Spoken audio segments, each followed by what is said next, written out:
So this is the DJI Osmo Pocket 3. Now I have it, you have it, but do you all know how to set it up to shoot cinematic videos though? You see, this is why I'm coming, because I'm about to teach you guys how to do that. So grab a pen. And the first thing we need to do is move from auto to manual. And we do that by swiping left on our screen by the right hand side, and then switching from auto to manual.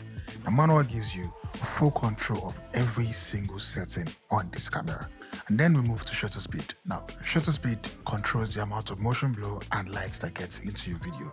Say it this way, you want to shoot a cinematic video, yeah? You want it to look realistic. Now, if your shutter speed is way more than your frame rates, it's going to look really fake. And if it's way less than your frame rates, it's going to have a buttload of motion blur in it, which makes your video I won't say unusable, it depends on the idea you're going for. But typically, when you're shooting, you want your shutter speed to be double of your frame rates. So that means if you're shooting at 24 frames, your shutter speed should be like 1/48. But in this case, we don't have 48, so we're going to use 1/50. If you shoot at 30 frames, it's going to be 1/60. And then, you get it. Yeah. So we're just going to set ours to this and then move to ISO. Now, ISO controls the amount of light that gets into your videos.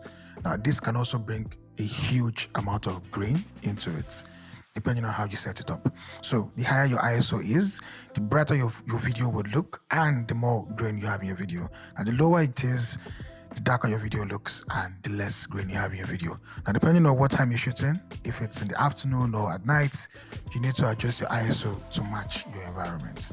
And then we go to white balance. Now, I set mine at 5600 because it's warm and it just works really good with human skin. So I'm just going to leave mine like this.